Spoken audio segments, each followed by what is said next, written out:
Hey guys, Chris here. I just wanted to give you a little heads up that we have a great conversation in this podcast today, but the language can get a little salty here and there. Just wanted you to know. Welcome to the Empty Nest Kitchen, where we're finding fun in the kitchen now that the kids have flown the coop. I'm Christine Van Bloom, a cooking teacher with over 25 years of experience, here to show you tips, tricks, and joy in your kitchen, all while trying something new.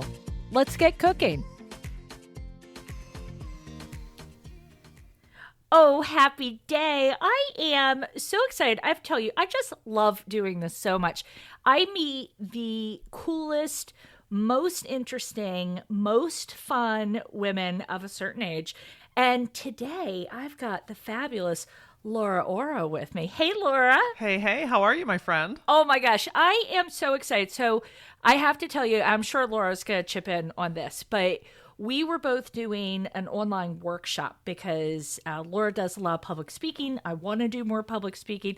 And we're in this group and, you know, there are all the little boxes on the screen. I was like, do I know her? Is that so funny? And then Laura sent me an email and it was her. So welcome aboard. Thank you. You know, it's such a small world because I think I remember when in one of the live videos, you know, when she was saying, you know, where are you from? And I saw Frederick, Maryland, and I was like, oh my gosh, like that's literally a stone throw away for me. And then I reached out to a friend to talk about, like, say, hey, I'm full-time speaking now.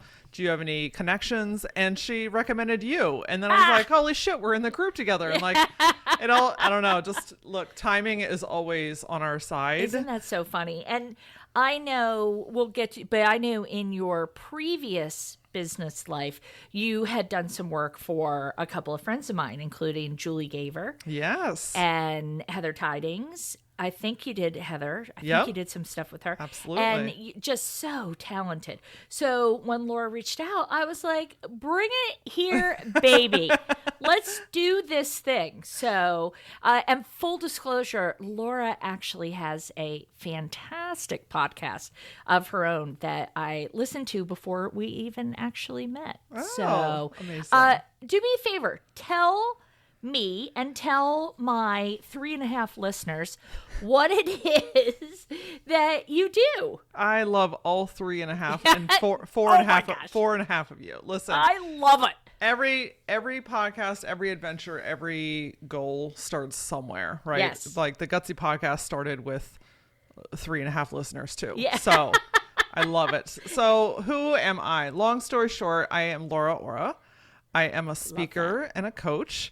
And I primarily focus on helping women to learn how to stop settling and start going after the shit they actually want. Oh. And so a lot of that has to do with, you know, learning how to stop overthinking, learning how to stop overcomplicating. We're not taught this stuff, right? It's just like, it's like paint by number. You just kind of, you pick one and you kind of figured it out along the way, right?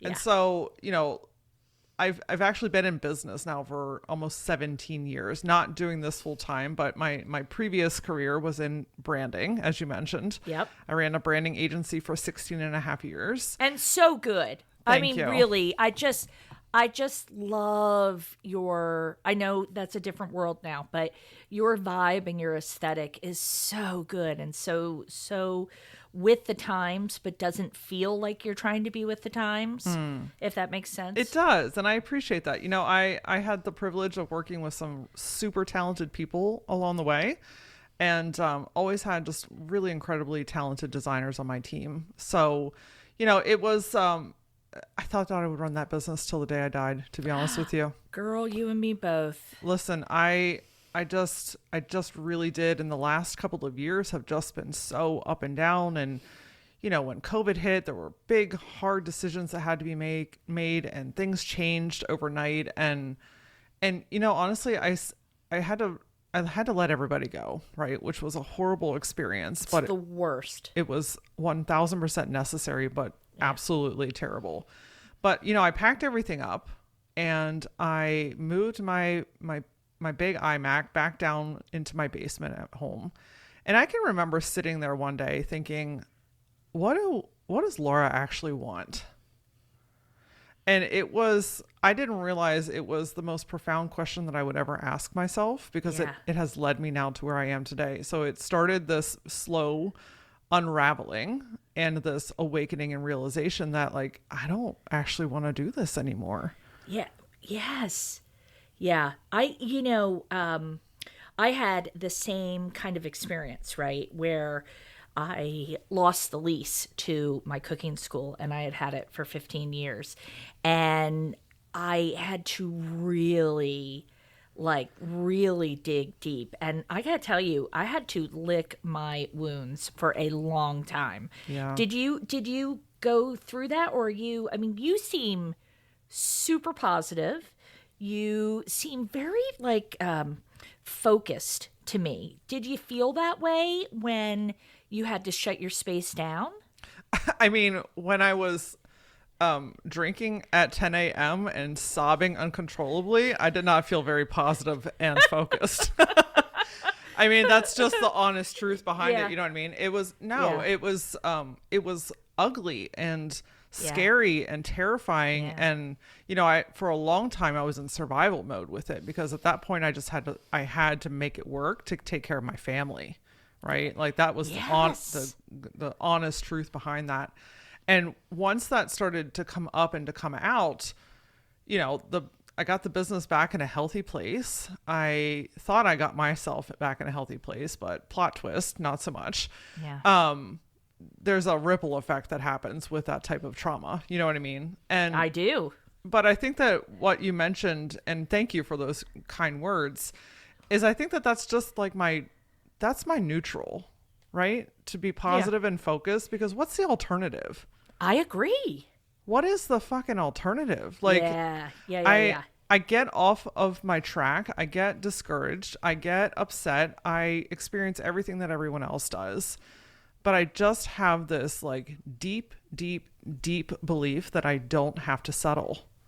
Yeah. And that's solid. That is really good.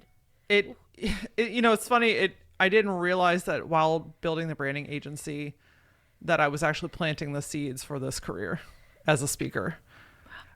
But I will tell you, looking at your career, because once I saw the beautiful work you put out, of course I knew who you were and I was checking it out.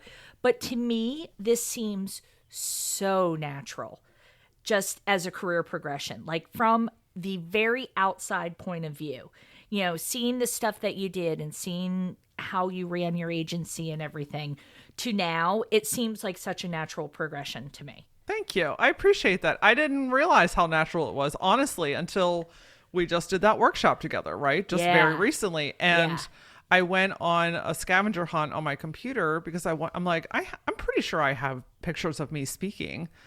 Oh my God, wouldn't you know? I was like, holy shit. My entire career has led me to this. From leading the team to hosting these really big events called LeaderCast. We held them here locally in our community, to being president of organizations and speaking at workshops. And I was like, oh my gosh, I've literally been planting the seed. And I think that sometimes, our purpose, a lot of people are like, oh, how do I find my purpose? How do I find my purpose? It's like, I think sometimes you just have to do. You just have to experiment and try and play. And then all of a sudden one day you're like, oh, there it is. That's the thing. I think that takes a lot of chutzpah, right? To figure that out. And I think there's kind of this whole thing about I know I am waiting sometimes for somebody to come and save me, right? And tell me what to do and say, oh, this is the right next move for you. And I've just finally, at being very young, practically a teenager myself, I have just finally figured out nobody's coming. I have fantastic support, right? I always have had incredible support, and I think you probably do as well. I know you've been married for a hot second there. Yeah. So good support, but if I don't take action, then I wasn't drinking at 10 a.m., but I was laying on the couch. I kid you not. I think I was prone for a year and a half. Wow. I really do.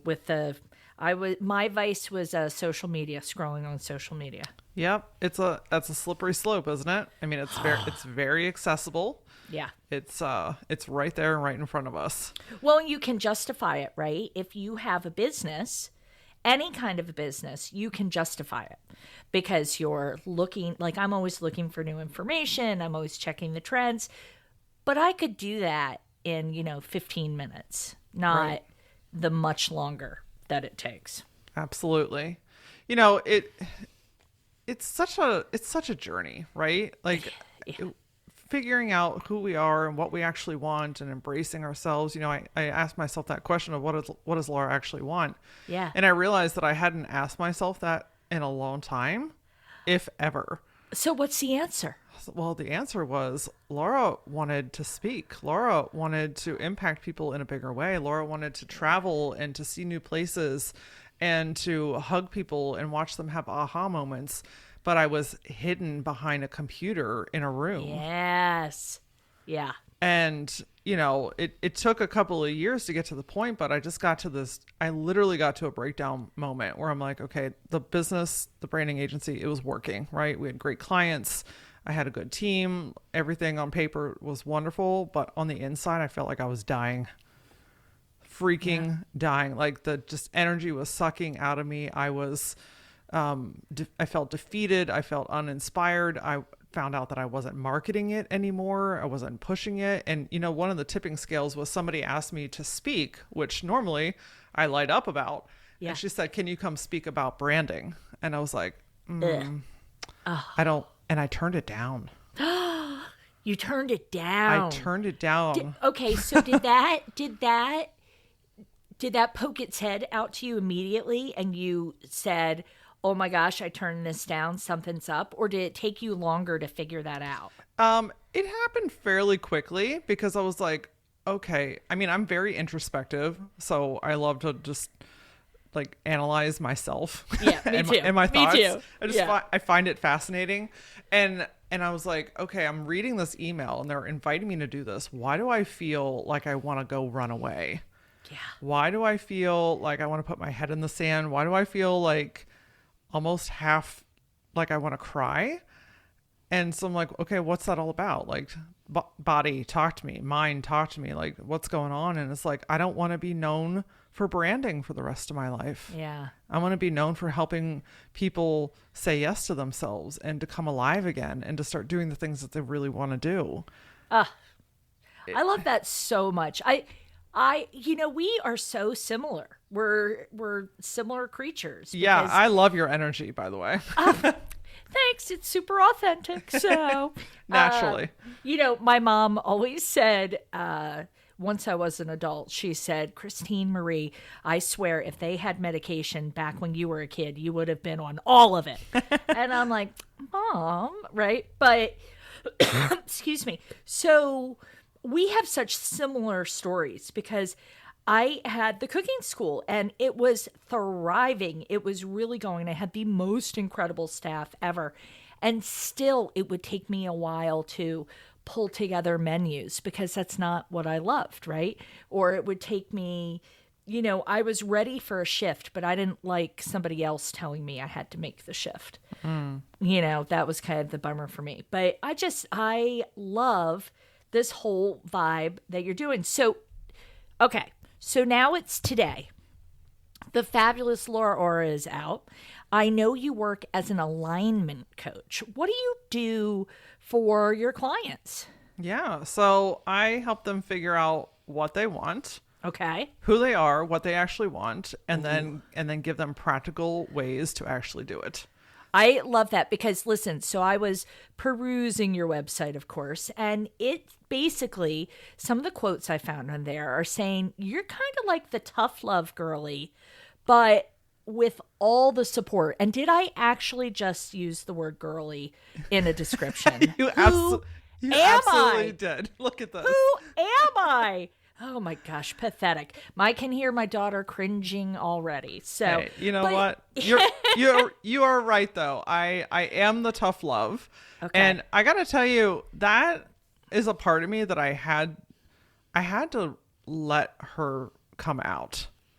I did not always let her come out because, of childhood conditioning. Using my voice and being myself was not safe. Yeah. It was not accepted, and I was shamed for it. And so learning how, that's a whole podcast in its own. Well, and I just had somebody say to me, I know I'm too much. And I had to really think about it and go back and say, listen, you are not too much. You are who you are. And the people that love you for who you are. Be who you are and don't try to tamp it down. Yes, absolutely. And, I just started to realize that the more that I am myself, the easier things get, the happier I am, and the more I attract people that appreciate me as I am. Okay, hold up.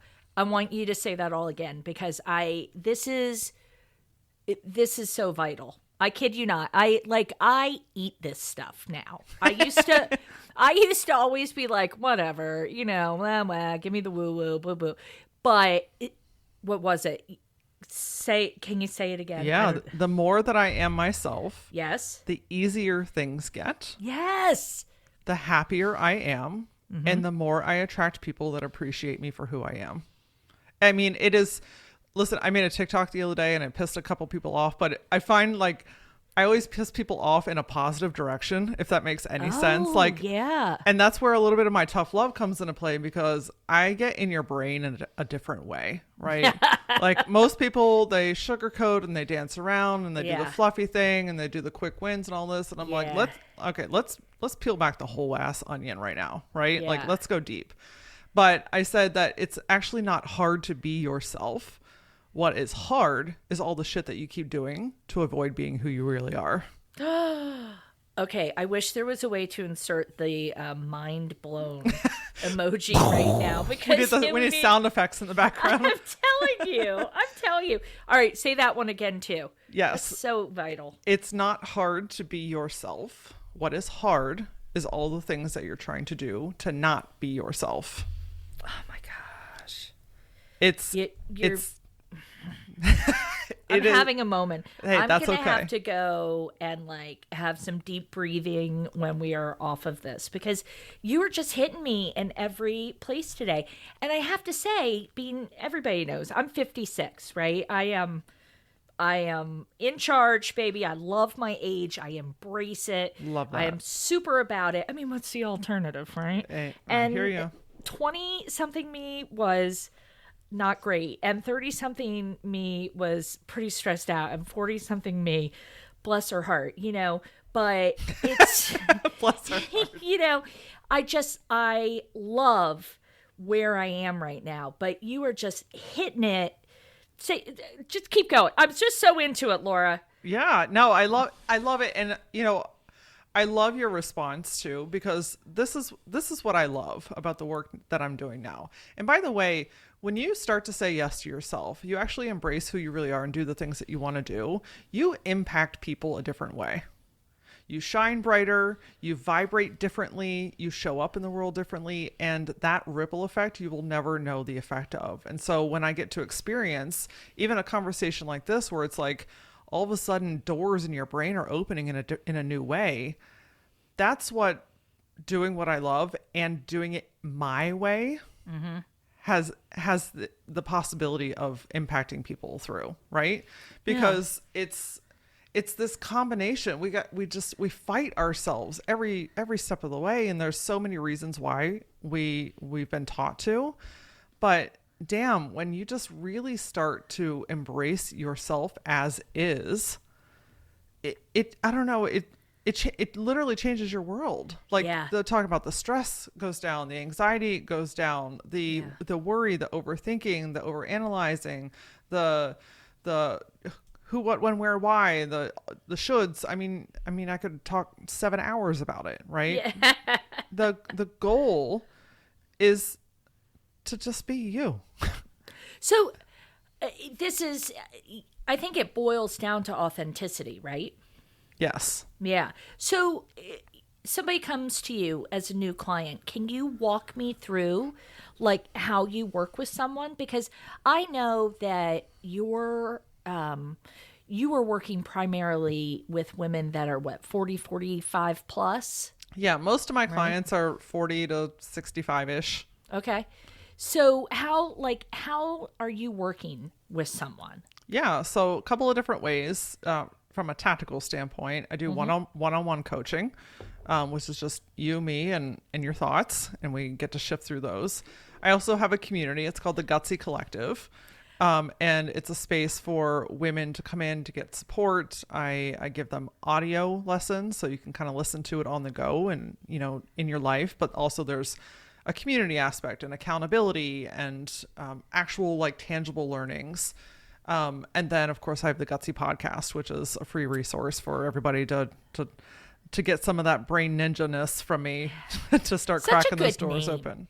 Such a good name, the whole Gutsy thing. I think it suits you, and I just think it's so good. Thank you. I'm a fan of it as well. So, so that's kind of the tactical portion, but a lot of it is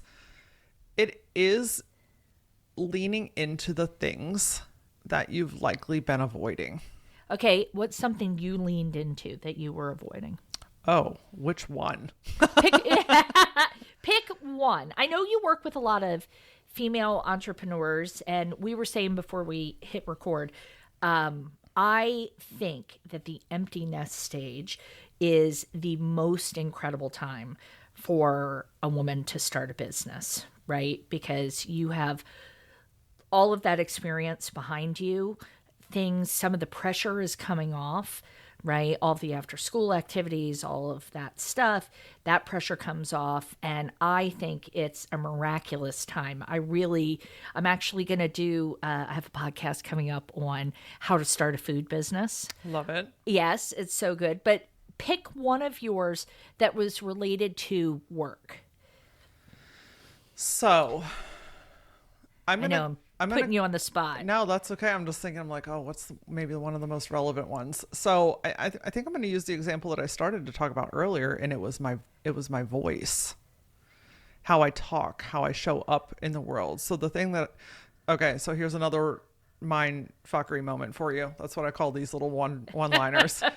Is the thing that you want the most is often behind the thing that you resist the most. Would you like that again? Yeah, I'm my brain is a sieve. Give it to me another time, because I love this stuff.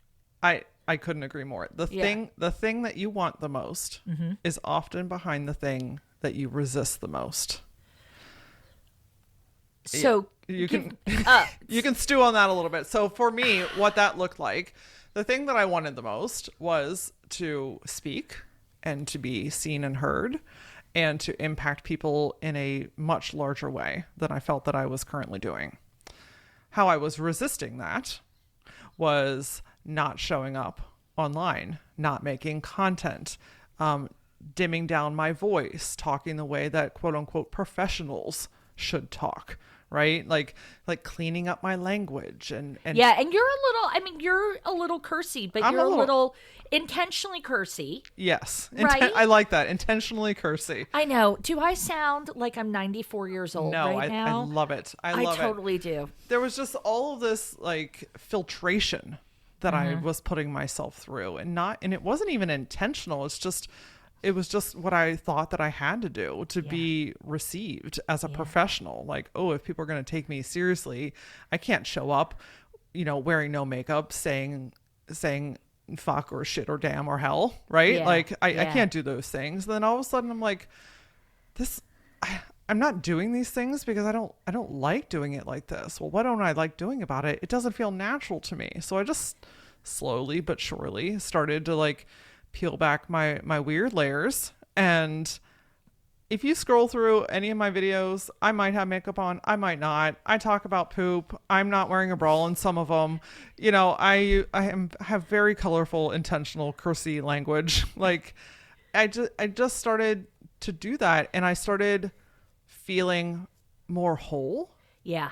And I started wanting to do it more. Yeah. And so the thing I was resisting was trying to show up and be seen and heard as somebody that I was not. Yeah. And when you can crack that code and realize what that root is, then you can start making intentional decisions to make a change. We are so similar. We That's we so really funny. need to do things together. We really do. We really do. That's so funny. Well, I will tell you, because I love to do like little Instagram stories, but I only do them when I'm I'm such a princess. I only really do them when I'm feeling the vibe, right? Yeah, And of my course. thing is about food and I don't want to say wellness so much, but it's like if there's something going on, I just pop on. And again, I may not have the bra on. I rarely wear makeup unless I'm going out because, oi, my hair will. If you could see what I look like right now, if you guys could see this, I went to Pilates. Thank you, yes. And my hair is thinning a little, so up top, so it's all fuzzy, and I look atrocious. But Laura's very sweet to not gag Oh when my she gosh. sees my No, picture on the screen. I love it. And I think that we're in a time frame finally where it's like people want that. Yeah, Right? The days of perfectly polished, perfectly curated. that curation thing. Yes. It's like Yeah. I can smell fakeness 10,000 miles away. I think everybody can now. Yeah. And Yeah. it's one of those things, but this phase where, that like 40 to 60, 45 to 65 range, I think one of the coolest things about this age is like your level of give a damn just dissipates. It plummets. It just dissipates. A lot of the women that I work with, they have been everything to everyone Yeah. their entire existence, right? Yeah. They've put themselves last. They've made sure the kids had the thing and the spouse had the thing, and they did all the right things in their job and all this stuff. And it's all of a sudden, I don't know what happens, if it's like a moment that everyone has or if it's a slow, gradual, or a combination of the two. But it's like all of a sudden, I don't want to do that anymore. Yeah. And I I'm- have a theory on this. Oh, I have a do theory tell on me. this. Yes. All right. And I'm going to say it and you're going to go, oh my gosh, that's totally right. So my theory on this is that once you hit, a certain age range, let's see, you have had enough real stuff happen in your life that all the other stuff you finally realize that just doesn't matter, right?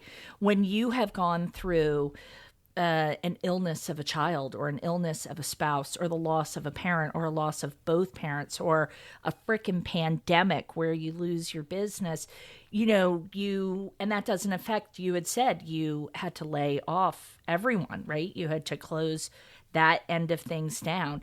When you have gone through the real stuff, I think that is when you stop caring what other people think so much. Yeah, I back that up 10,000 times. Yeah, because it's perspective, right? Mm-hmm. You just realize, like, you really do start to realize, like, I actually only have this one life here, right? I've got one of these. Yeah. And the time starts flashing at you and the perspective is flashing at you. And it's like, okay, enough is enough. What I'm going to come back to it. What do I actually want? Yeah. Right. And it's so cool to watch these women that just completely liberate themselves. Yeah. They liberate their minds. They are having fun again. They just are alive in a different way. Their give a damn is just completely gone. But they're the most generous, beautiful, nurturing humans that you'll ever meet. Right. Do you think that this ties into the invisibility thing? You know how they say as women get older, they become invisible. And I remember reading something and some young woman, again, bless her heart, I think she was in her 30s. She's like, I won't be invisible. I'm going to do this and this and this. And it's like, oh, sweet pea. It doesn't have a darn thing to do with what you're doing. The invisibility isn't your choice. Women don't choose to recede into the background. But I think the invisibility is kind of freeing, right? Yeah. I mean, from the standpoint of like I don't know, I just feel like women live lives like all roads lead back to them. And that is exciting and also very daunting at the same time because it's such a weight of responsibility. Yeah. And when, like you mentioned earlier, when some of those responsibilities start to shift off in a way, I don't know, it's just like a whole new part of you comes alive. But, honestly, I feel like I'm on this mission right now to help women start to experience that even earlier.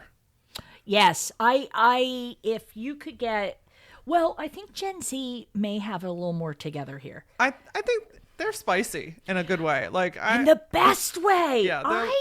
I love, they definitely have the I don't give a crap thing. But that didn't just inherently happen. I have to believe that they saw what people are modeling now. Yeah. And what, women of all ages have dealt with prior, and people in general of all ages have dealt with. And they're like, okay, I see that. We're not doing that this time. And I think it's so exciting. My son is 17. And his whole group, I don't know, it's just they have different confidence. Mm-hmm. They move differently. Like one of the things I'm so proud, and I will absolutely take credit. My husband and I take credit for this because he did not learn this shit on his own. We've really always taught him to speak up and use his voice and to ask questions and ask for what he needs. Yeah. He accidentally locked himself out of his bank account the other day. And I said, okay, you have to call the bank and work with them. They're going to ask you some information to unlock it. Yeah. He didn't hesitate. He picked up the phone and he called the bank. And there are like one or two generations that would put that off. Yeah. For weeks and deal with the consequences and suffer through not being able to access their online banking because they don't want to make a fucking phone call. You know what I mean? So I don't know. It's just, I think that's naturally happening, but I also want to give several generations credit for setting the bar to show them that it's possible to do that. And I'm going to give you credit too. I'm telling you, that is a thing. I remember when we first took my son out to a restaurant and he was, I don't know, maybe he was 3 or something. That wasn't the first time we took it, but when he was old enough to communicate, and I was getting ready to order for him, and my husband, who is a high school English teacher now with like 34 years of experience, so he knows kids, he was like, no, he has to order it. And I was like, babe, come on, that's going to take forever. And he said he has to order it. And my kids always had to ask for their own things, do their own things. And my husband, John, set us on that path. It was totally him. And then, I mean, I towed the line there. But, they're so good and they don't hesitate. Yep. I mean, I still remember my daughter saying, how do you make a doctor's appointment? But I think asking how is way different from saying, please make. Oh, absolutely. Right? Yeah. I think we have to remember that, like, they're eventually going to grow up and be adults. What? Shocker. Yeah. I don't know. It's just, it's cool to see the younger kids now, just like their tolerance for crap in the world, in their relationships, in communication. They were born into a world knowing what boundaries were. Yeah. Right? I'm sorry. I don't know about you, but that was not a conversation happening in my house. No. If anything, it was skating over, dancing over, throwing around boundaries left and right. That never would have flown in the homes that we all grew up in. And you were so right. It's just cool that they, I have a brand new niece who was just born this morning, and I'm like, she's born into a world that knows what that is immediately. Yeah. It's just going to always be part of her world. It's crazy. It's great. Okay. All right. So let me ask you this. Do you have any tips, like anything in general, for a woman who's, mid-50s? I don't know any of those, just perchance. You have somebody who's in her mid-50s and she is ready. She's so ready to really figure out what she wants for this next phase of her life, right? What tips would you give her, or what's one great tip you would give her to help her find this authenticity, to find this confidence way deep down in her bones? I love this. So there's a couple of different ways I could take you on this. One, Okay, I'm going to do both, if that's okay. Yes, take me on the journey, baby. Okay. Take me to church. Take me to church. I cannot sing Hosier, but so the first thing, anytime that I am sitting with a woman and I ask her, what do you actually want? It's usually a blank stare. Yeah. It's, I have no idea. I've never thought about that. No one's ever asked me that before. I've never had the time to sit and really even ponder that. And so I'm going to ask everybody that's listening, all 3.5 and so many thousands more that are coming, right? Because I know so many more are coming to retro come back and listen to this, to ask yourself that question.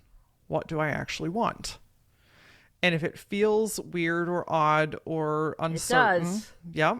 So this is your opportunity not to beat that up, not to make that mean anything, but to get curious. Oh, yeah. I want you to start being curious. Tap back into who you were as a child, who you were as a teen, right? When you were exploring things and curious about stuff and you were playful. I want you to really start tapping back into those parts of yourself, because those never went away. They just got put away. And if you start to pull them back out and invite them to be a part of your journey instead of hiding them, they'll give you a lot of information. And so if you just tap into like, okay, if you're like, I literally have no idea what I want. Okay, well, what's an area of your life or career or business that you're not loving, that's draining you, that doesn't feel fulfilling anymore, or something that you hesitate on or procrastinate on? Let's identify the area, the direction that we're going to focus on first, because some women want to flip over the whole table of their life overnight, but that's not everybody's style. So let's start with one thing. Yeah. Right? Let's simplify it. Let's focus on one thing. And then I'll just say it's your job, right? Maybe you've been at the same place for 25 years and it's sucking the soul out of you. Yeah. Recognize and acknowledge that. Okay, that's the thing that's not feeling in alignment. Yeah. Well, what feels interesting to me? Okay. Let me look at what other options there are. Give yourself that chance to be curious and to play with it and to let it come to you instead of sitting down and forcing it to come out of you. All right. Okay. Oh, I love it. So that's one. The second one is I'm going to teach you a really simple method to be able to shift your thoughts in the moment. Does that sound okay? It sounds exciting. So, number one thing that stops anybody from moving forward is themselves, hands down. Yeah. The thoughts that you have in your head, the overthinking, the over worrying, the analyzing, the need to have it all figured out. Yeah. Oh yeah. Let's talk about this generation of gals. I know who you are. Raise his hand slowly. I need a plan. I have to have all the details. I know how this works. So the trick is to be able to shift your thoughts so that you don't stay in the pattern, so that you can actually move forward. So it's an acronym. It's Aura. Imagine that. So clever. All right, give it to me. AURA. The intent is for you to get back into your energy, okay? Back into yourself. And it's the very first one is A, which is awareness.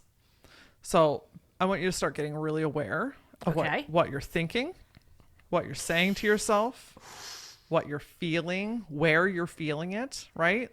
So much of what's happening is subconscious, and that means you don't even realize it's happening, which is what keeps you in the hamster wheel.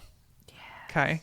So when you bring awareness, you literally turn on a different part of your brain, your conscious mind, that brings you back into a present moment. Oh, I'm saying really bad things about myself. I'm like not that self-talk thing. That self-talk thing. Like I'm beating myself up. I'm calling myself ugly. I'm saying that I'm too far behind. I'm feeling the tightness in my chest. My shoulders are starting to roll up into my ears, right? I'm just noticing. Awareness is just about noticing. When you notice, you can do something about it. Otherwise, you stay in a hamster wheel. Okay. So you go then from awareness to unpacking it. Ooh. Unpacking it is that space of curiosity.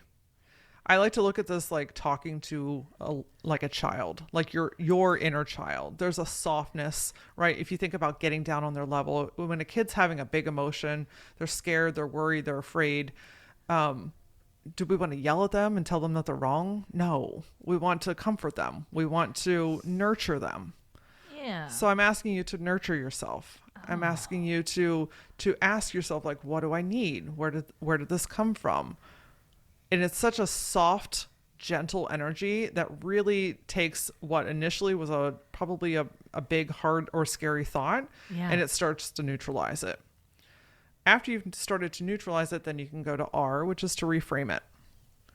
This is where you are saying, okay, what is actually possible? What am I actually capable of? Yeah. What is true, or what could be? This is like tapping into your higher self, right? So this is your innate knowing. This is your clarity. This is your intuition. This is like the person you know that you are, but feel like you can't yet be. She has so much wisdom if you would just listen to her. And so if you listen to her, she's going to tell you, like, I can actually do this.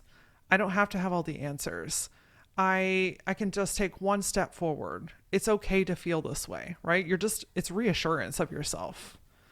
Then you can go to A, which is to take aligned action. This is where you get to choose to do something differently. Yeah. Instead of staying in the wheel, instead of staying in the same pattern, you're now consciously choosing to move towards the thing that you want instead of away from it. So good. So good. All right. So A is for first A, awareness. U is for unpack. Yep. R is for reframe. Yep. And second A is for action. Aligned action. Aligned action. Yes. Really important. Laura, that's so good. I love this. Thank you. Oh my gosh. I'm glad it's helpful. It's a tool that I teach all of my students. I've got a free 5-day audio that goes even more in depth. If you're interested, I can make sure you have the link. Yes, I totally want the link. And let me ask you this. Where can all of my 3.5 listeners find you? Yeah, so let's start with that. So if you go to LauraAura.com/foundations, I will send you 5 free audios. It's like a podcast, teaching you each pillar of that method. And it's got a worksheet, and it's really in depth. So, but very simplified. And then you'll be on my website, so you can poke around there and learn about my coaching. And the Gutsy Collective is an incredible source for support and movement. And then the Gutsy podcast. So if you're listening to this podcast, it tells me you like to listen to audio. So it's on all your favorite platforms, and I can get in your brain and help you move some stuff around. That's so good. Laura, you are inspirational, and like, you know what you feel like to me? This is going to sound really silly, but you feel like the base of a pyramid. You know what I mean? Oh. Like, just like really sturdy and there to support and there to help. And I don't know. I just love it. Oh, that is one of the kindest things anyone has ever said. And I thank you, and I receive that. Thank you.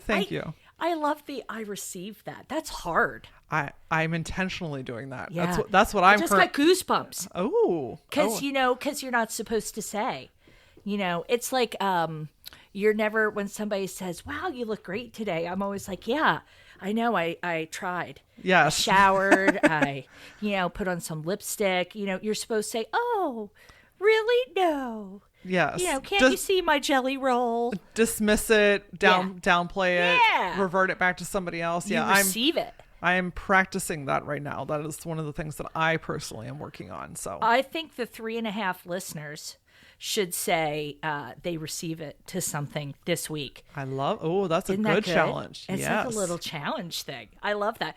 All right. So my last question, because, I call this the Empty Nest Kitchen because I'm an empty nester, because I have the website Empty Nest Kitchen, because I teach cooking classes and all of that for empty nesters. But one of the things I really like to ask is, what are you enjoying in your Empty Nest Kitchen right now? What's the food? What's your sitch? Oh, this is Chicken salad. Yeah. I know it's so like, Yes. I'm not even going to downplay it. I don't No. know. It's just, it's simple. I like the texture. Yeah. It's very versatile. Sometimes it's on lettuce. Sometimes it's on chips. Sometimes it's on a spoon. You know, like, I don't know. It's just my Do you do the nuts and stuff in it? I will. I don't have it right now, but I'm open to it, Yeah. you know, but I don't Yeah. know. There's just something. And also my body is receiving it well. So I have Yeah. I have a history of food allergies and just some gastro issues and stuff. And Yeah. my body's receiving it. So anytime I eat something and my body's not mad, I'm a fan. So chicken salad. I like That's it. so funny. I'll tell you, I had to go to a funeral earlier this week for a great fella, my husband's uncle, and lived a very long and fulfilling life. But at the thing afterwards, they kept it very simple, you know, salads and sandwiches and that kind of thing, which I just thought was lovely. I was so thrilled by that. And they had the most incredible chicken salad sandwiches. It was up in Massachusetts. They had, and it was just chicken salad on a roll. And that roll was fantastic. And that See? chicken salad, it didn't have anything fancy. Like I usually do mine with grapes and walnuts and tarragon. This was chicken salad. It was as simple as it gets. And it was so fantastic. My brother-in-law and I were talking in the car as they were driving us to the airport, and he's like, that chicken salad was really good, wasn't it? I'm like, oh my gosh, it was too good. See, you know, sometimes it literally is the most simplistic things that bring the most joy. It is. And I'll tell you what, I have trash taste in some food. My brother says he loves that I can be super gourmet, but then the next thing, I mean, a hot dog from like 7-Eleven. I haven't done that in a minute, but I always said I wanted to be buried with a number 10 can. Do you know what a number 10 can is? I don't. You actually probably do. You just don't know it's called this. But when you go to Costco or Sam's and those big cans, Okay. Yep. that's called a number 10 can. Okay. Now you learn something Now about I know. the food world. And I always said I wanted to be buried with a number 10 can of nacho cheese. Oh my God. Because, first of all, that would be hilarious. Because I always want to go for the funny, even when I'm gone, right? I think that'd be hilarious. But now I'm like, oh, I don't want to be buried. So you're going to have to like pour out nacho cheese somewhere on my behalf. I just love it. And if you have, you know, a celebration, you'll have to have it in like a fountain, like nacho cheese in a fountain. Yes. Yeah. Yes. Well, thank you. It's all yours. I love that. That would be freaking hilarious. I love that. I am going to put all of Laura's contact info in the show notes. Look at me sounding so fancy with my show notes. You got it. I'm going to put all of Laura's stuff there. And if you are looking for a little bit of alignment and you're feeling gutsy, then I want you to go and check out Laura's website. Get that. I'm going to download the 5 recordings myself because I am so into this. I'll have all that info there. Laura, I'm so grateful for you joining me. I am so grateful for the space that you have created and held, and just you're exuding energy in such a most beautiful way, and the world needs more of that. So thanks for being you. Oh gosh, I should have started a podcast earlier. Everyone's so darn nice. So, all right, Laura, thank you. And everyone, as always, you can find me at emptynestkitchen.com, find me on the socials, and I'll see you in the kitchen.